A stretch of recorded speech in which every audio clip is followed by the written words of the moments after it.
रविवारच्या अवकाळी पावसानं आणि गारपिटीनं बारामतीच्या पश्चिम भागातील अनेक बागा उद्ध्वस्त केल्या आहेत. या गारपिटीनं शेतकऱ्यांचं प्रचंड मोठं नुकसान केलं आहे. वडगाव निंबाळकर, सदोबाचेवाडी, भोळ यासह आसपासच्या भागात शेतकऱ्यांचं प्रचंड मोठ्या प्रमाणात नुकसान झालेलं आहे. या नुकसानीची आज राष्ट्रवादी काँग्रेस शरदचंद्र पवार पक्षाचे युवा नेते युगेंद्र पवार यांनी पाहणी केली. तसेच बारामतीच्या कृषी विज्ञान केंद्रासह राज्य शासनाच्या कृषी विभागाने देखील या सर्व नुकसानीची पाहणी केली.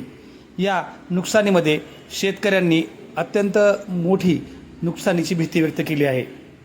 या संपूर्ण गारपिटीमध्ये अनेक शेतकऱ्यांची पिकं जमीनदोस्त झालेली पाहायला मिळाली आहेत.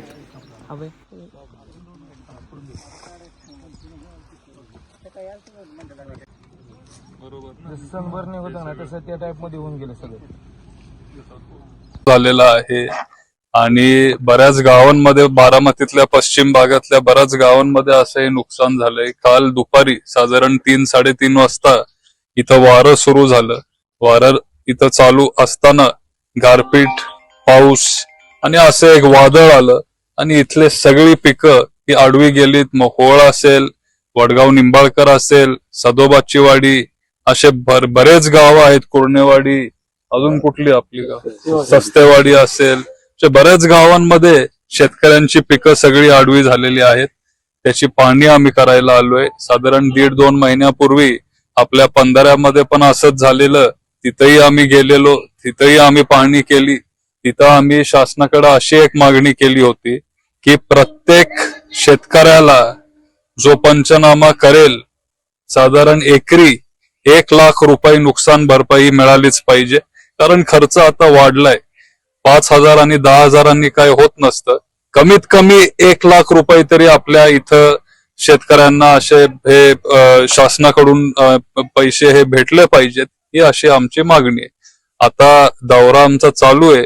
3-4 गावं आम्ही आता बघितलीत आणि आता इथून पुढेही आम्ही जाणार आहे. आणि आमचे जे काय आता गावं राहिलीत, बजरंगवाडी असेल, लाटे असेल, कुर्णेवाडी असेल, ह्या सगळ्या गावांमध्ये पण नुकसान बरंच झालेलं आहे. तेही आम्ही बघून घेणार. मागच्या वेळी देखील काही शेतकऱ्यांचं नुकसान झालेलं आहे. त्यांची मदत अद्याप शेतकऱ्यांना मिळालेली नाही. त्याबद्दल काय सांगा? मदत ही मिळत नाही. ह्याच्या पूर्वीची मदत पण आम्हाला सगळ्यांना कुणालाच मदत मिळालेली नाहीये. तरी आम्ही प्रयत्न करतो. आम्ही आता एक आंदोलन पण करणार आहे. शासनाचं लक्ष शेतकऱ्यांकडे असावं. आज शेतकऱ्यांसाठी जर कोणी चांगलं काम किंवा फायदा करून दिला असेल तर तो फक्त आणि फक्त पवार साहेबांनी तेव्हा करून दिला. मोदी साहेब जेव्हा सत्तेत आले 2014 मध्ये, तेव्हा आम्हाला सगळ्यांना सांगण्यात आलेलं की शेतकऱ्यांचं इन्कम हे दुप्पट करणार, फार्मर इन्कम डबल करणार. पण तसं काय होताना आपल्याला दिसत नाहीये. कांद्याला भाव नाहीये. गारपीट किंवा शेतकऱ्यांना कुठलंही नुकसान झाल्यावर शासन इथं लक्ष देत नाही, शेतकऱ्यांसाठी धावत येत नाही, मदत त्यांना करत नाही. आमची एवढीच अपेक्षा आहे की जरी तुम्ही आमचं उत्पन्न किंवा आमचं इन्कम जर तुम्ही डबल करत नसाल किंवा होत नसेल, आता 10-12 वर्ष झाली आम्ही थांबलोय आमचं इन्कम वाढण्यासाठी, ते काय होत नाहीये. पण कमीत कमी असं जेव्हा एक संकट आमच्यावर जेव्हा येते तेव्हा शासनाने धावून आलं पाहिजे, आम्हाला मदत केली पाहिजे.